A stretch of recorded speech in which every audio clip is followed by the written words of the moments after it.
Hello everyone. Today I'm going to talk about server-side rendering with Vue.js. First, who am I? My name is Sebastien Chopin, and you can find me on Twitter or GitHub with @Nuxt. I'm the co-author of Nuxt.js. I've been using Node.js for the last 7 years, and I've started doing web application with jQuery, but I really worked with Backbone.js. And I tried to do server-side rendering, but it was Phantom.js back then, so it was not real server-side rendering. So let's talk about server-side rendering, also called SSR. So it's been around for years with Laravel. Any PHP server, Ruby on Rails are already doing server-side rendering. The point is, I want to explain what is universal rendering and what's the difference. So classic server-side rendering, you have a request from the browser, which is calling your PHP backend. Then you get some data from your SQL database. Then it gives you back the data, and with your server, you give back the HTML. Then let's see the single-page application flow. So you have a browser, you're calling your CDN, and then it sends back some HTML and JavaScript. Then your browser will download, parse, and execute your JavaScript, and in the meantime, you will have a spinner. Then your application might need some API call, some data to show the information. So you request your API, you get back the JSON, and then you can display your application. But what's good with single-page application in this, when it's loaded, and your user click on a link, you can directly make an AJAX request, get back some JSON, and then boom, you have the new page. So no reloading, and it's really fast. You have less bandwidth, so it's really great. But the downside was the first part. So let's see how it looks like. So I'm calling the CDN. Then I have the spinner, so I changed the network, so it's on slow 3G. And then I get some data and I can display. So when I'm navigating, it's really fast because I just have to make an API call. So let's talk now about universal application flow. Same, you have a browser, so this time you're calling your Node.js server. Your Node.js server will run your Vue application, and your Vue application needs to call your API to get some JSON, for example. And then it sends back directly HTML and with the content. What's happening then is the browser will download and execute your JavaScript, but you will still have your page with everything displayed, so your user can already scroll, read, and we will have a client-side iteration by Vue.js that will generate your Vue application on the client side and then match with the HTML generated on the server side. And then it becomes interactive like a single-page application. So it's a really good mix between server-side rendering, like we know with PHP, and single-page application. So let's see how it looks like. So it's on the right side. I refresh. And then I have directly the HTML sent back. And then if I navigate, it looks like a single-page application. So I want to talk about why making universal application. So first, for SEO and social sharing. So your crawler can directly see the fully rendered page, parse the HTML, and then display what needs to be displayed. Faster time to content. So while the browser will download and parse your JavaScript, your user will already see the content of your page. So it's a really better user experience for your users. So let's see how it looks like. I will reload the 2 pages, trying to be at the same time. So at the left, we have the CDN. I don't know if you guys have seen that. I'm doing it again. So at the left, I'm calling the CDN. Okay, I do it again. Okay, so it's calling the CDN, so the response is faster, but then the time the browser will download the JavaScript and execute it, it will take time, and the user is stuck with the spinner, while at the right, with the universal, you already see the page, so you can already scroll, and then you can click, and it became interactive. So then you can save several resources. So as you can see on a universal app, when you navigate, it doesn't call your Node.js server anymore. It directly calls your API. So it's only for the first time your user is calling your page, then your Node.js server will be called. Also, great UX, so I talk about this. And security improvement, because we have a Node.js server, is aware about the scripts we inject. So we can add content security policy headers. We can use HTTP-only cookies, and more improvement that server-side rendering do. So let's see how it looks like. How to create a Node.js Vue servers. Okay, let's see how it looks like. So I just have to install Vue, Express, and Vue server render. Then I create my server with Express, and I have my middleware. My middleware, I will zoom in. My middleware is called Render Vue app, and then I'm just requiring Vue server render.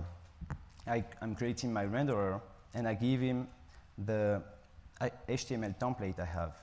And this comment will be replaced by Vue server render directly.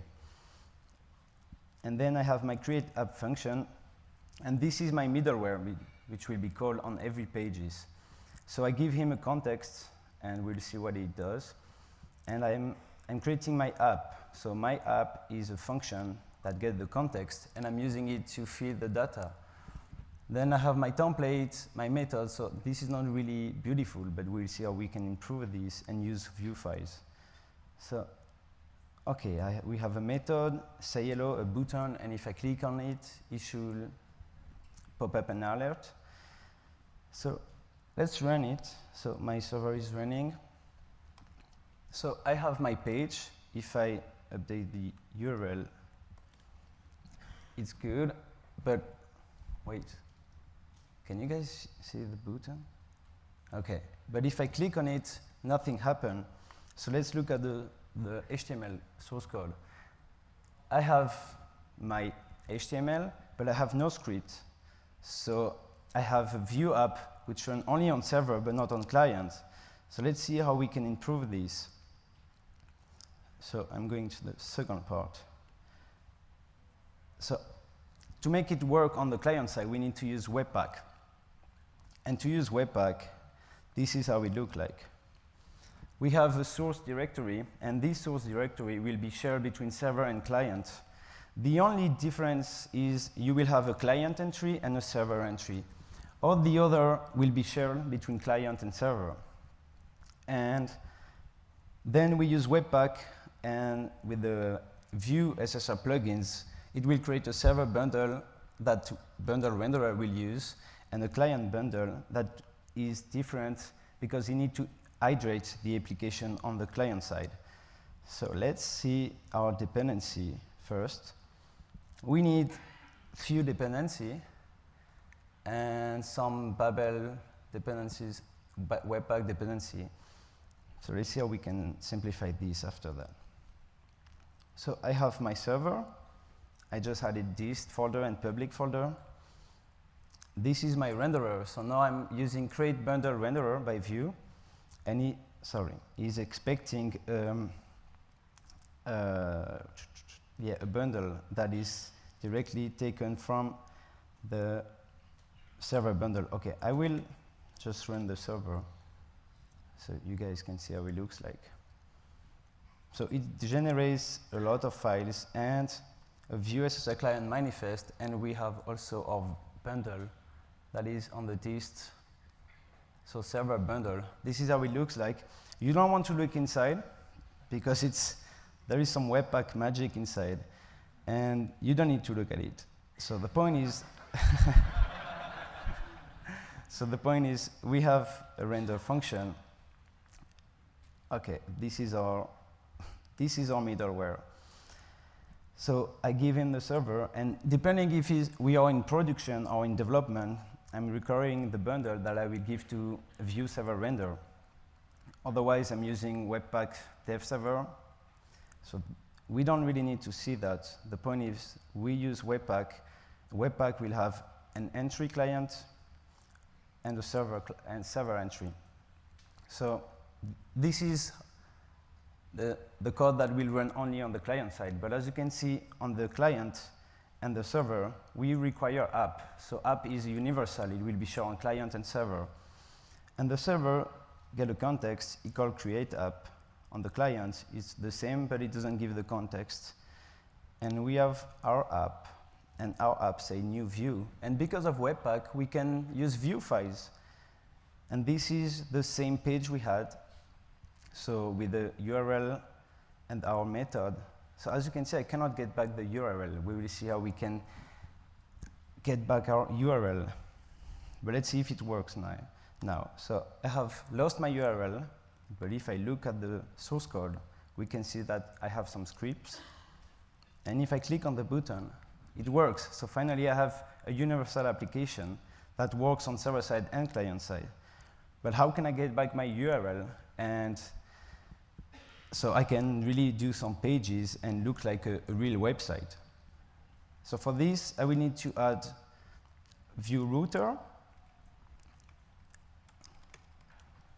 So on this demo, the number 3, I added Vue router and Vuex. And the difference is I have my app here. I'm creating my store. I'm creating my router. I give it to my root app, and I'm exporting them.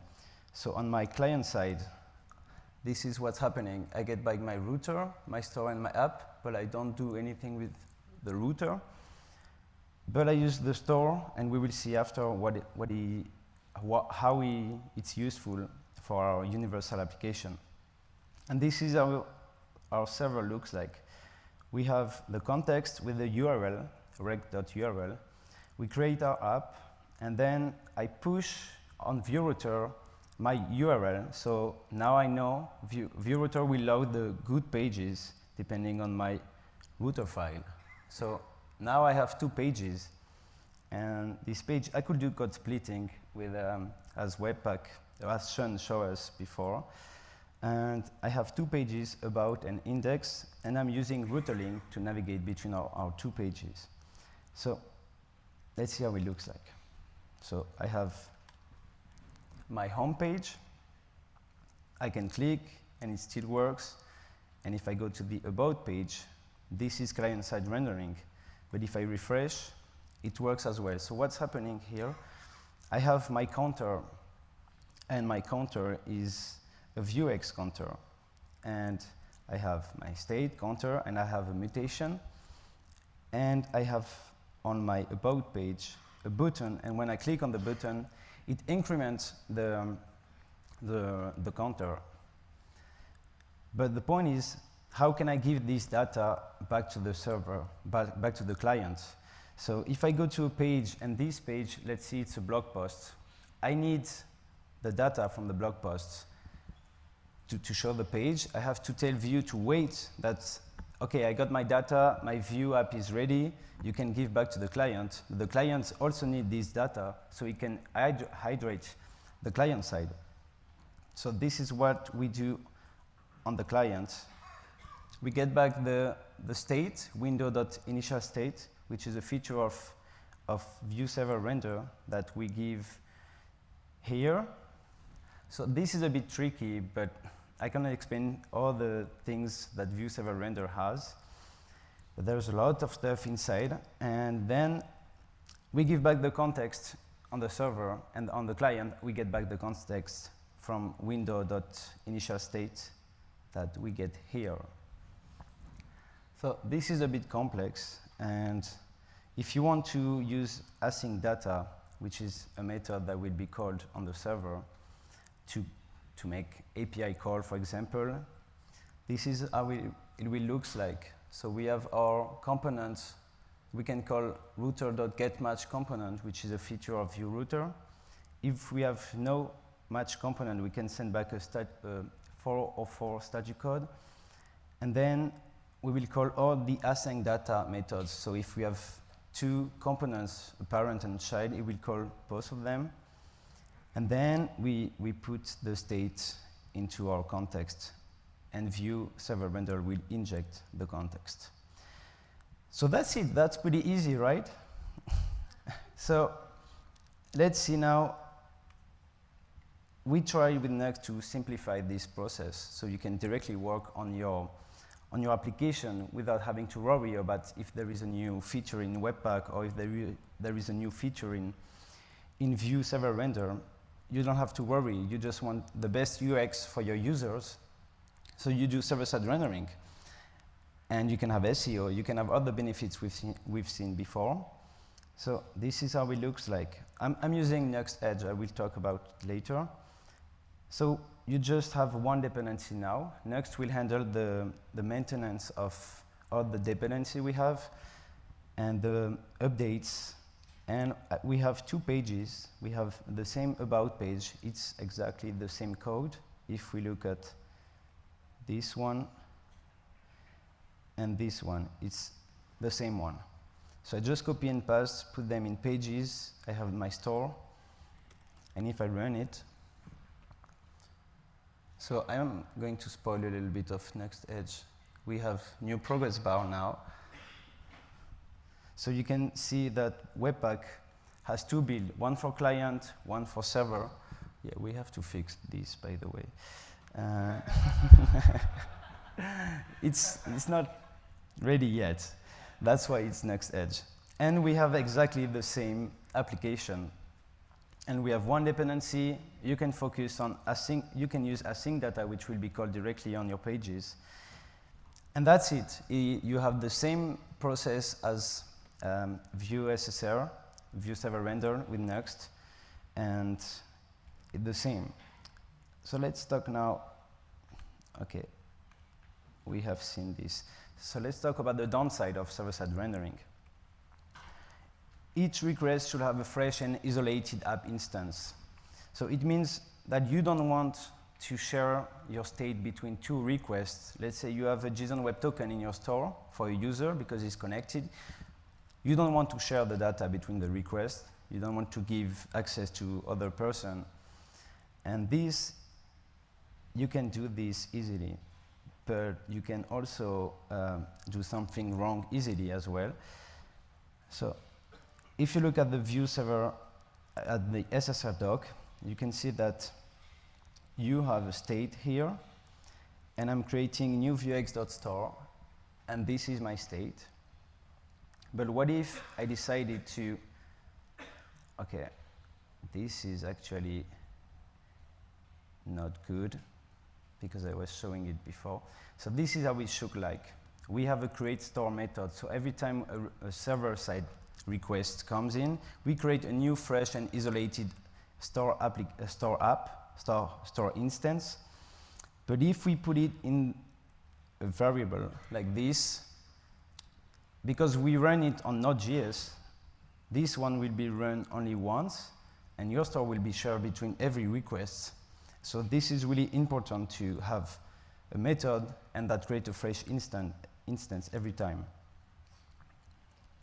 Whoa. Oops. Okay. Prefetch data on the server. You want to be sure that you have all the data before sending back to the client. So this is like the minimum.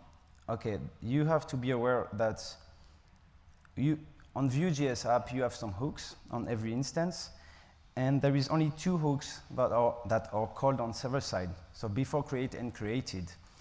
And in these hooks, you don't want to create timers because destroy hook is not called. So if you start adding a timer in your before create hook, they will never be stopped on the server side. So let's say you have 100 requests, you will have 100 timers running on your server. This is not what you want. And avoid platform-specific APIs. So this is mostly for plugins. If you create a plugin and you know that it can be used on server side, just make sure you use type of window before using window, because you know window doesn't exist on Node.js, and it's the same for a module that is used on the server side. You don't want to use client-side methods, or you don't want to use server-side methods on your client side. So make sure to use an object if it exists, and that's it. And every plugin can be compatible with Nuxt or with any Vue SSR app, just by checking if window exists. So about Nuxt, we have Vue Server Render and Node.js. We have integrated meta tag management with Vue Meta that we manage as well and maintain. We have automatic code splitting for the pages. The pages folder creates your root for you, but you can also use a module if you don't want to use the page directory. You will have no Webpack config to maintain, but you can extend it, because we love Webpack, but we really think that you should focus more about your Vue application and enjoy creating Vue file than maintaining a configuration that can change often, because these guys are working hard on Webpack. There is new release. And if you have to keep track on this, it's a lot of work. It's a lot of work for us, but let's try to share the work together. And we have a modular architecture. So we have a lot of modules. You can add Nuxt PWA, and you have a progressive web app directly. We have an Axios module, so you can make API call on the server or the client side. And we will make sure that there is no security issue with this. We have Google Analytics, Vue Apollo, TypeScript integration as well, a lot of modules. But I would like to talk quickly about Nuxt 2. We are not releasing it yet. We are waiting for your feedback. So right now we have Nuxt Edge, and I want to show you the article that is published just 2 hours before. So this is Puya and Clark. They worked really hard on this. So we have finally Webpack 4 integration, and it's really fast. It's really fast, and I will, guys, let you see the article. So we have no more vendors. You don't have to specify your vendors. It's automatically integrated. And you will have more control about your Webpack configuration. We have some breaking changes, but it's not really big changes. If you didn't have custom configuration, it won't be any breaking change for you. We have Vue Loader 15 and Minify CSS Extract plugin, which means that you will have CSS code splitting automatically. And we use ES modules, so which means that every module you can create for Nuxt, you can directly use import and export in your files and inside your nuxt.config.js. And we have CLI improvement, as you have seen, that we still have to work on. And we remove what was deprecated in Nuxt 1. We have a multi-thread compiler, SPI improvements. So this is the loader you have seen. It's better for first time to render. And yeah, we would like you, if you're using Nuxt, to use Nuxt Edge and give us some feedbacks. And that's it for Nuxt. And I would like to show you guys something we've been working on a lot to manage all the issues we had. It's called community. If you would want to look at on Twitter, it's cmt._io. And this is how it looks like. So actually, it's made with Nuxt, so we have server-side rendering. And the point is, we are struggling with all the issues on GitHub, because some of them are questions, some of them are bug reports, and it's hard to prioritize which one we should work on right now. And also, questions shouldn't be on GitHub. They should be somewhere else, and GitHub should be on bug report and feature cut. This is my personal point of view. And be able to centralize every repository inside a community. So this is what we build with Nuxt. It's for Nuxt, but it will be also for all the open source projects that want to use this. So we have, I can zoom. So we have like all the repository integrated inside this community. So we have some repositories. So this is why it's pretty hard to manage on GitHub all the issues, because if you have to switch every time between. And then we can upvote a question, for example. We can say, hey, this question is important, or I have the same question, so I can just upvote and people will know that they have to prioritize this question or bug report. And the point is, also on GitHub, we were struggling when someone were creating a bug report. There is no template. You can create an issue template, but what we wanted is like Vue having a way of having a template where someone can fill, having some standard for every bug report, every feature request, and be able to manage every template for every repo. And yeah, just show all the people who has been working a lot on community, on Nuxt, sorry. People who contribute, or not only the people who code, but it's also the people who help us on answering the issues, answering the questions. And this is what I want to show to people, like this guy, what he did actually. And it's as much important as the commits. And one question also is, we have imported all the repository from Nuxt, and for every repository we can say, okay, don't synchronize on GitHub, because every issue is synchronized with GitHub, and so if someone comments on GitHub, it will be on our community, and if someone comments on community, it will be synchronized to GitHub, because you have to sign in with GitHub. And then we decided to not synchronize the question. So we will be able to use GitHub issues to fix, because they have a great workflow for bug and feature request. And yeah, this is actually our project. It's 100% free. It's for open source. We've been working on the last 6 months to improve and show the Nuxt community and maybe the other community. So this is the end of my talk. So thank you very much for listening to me.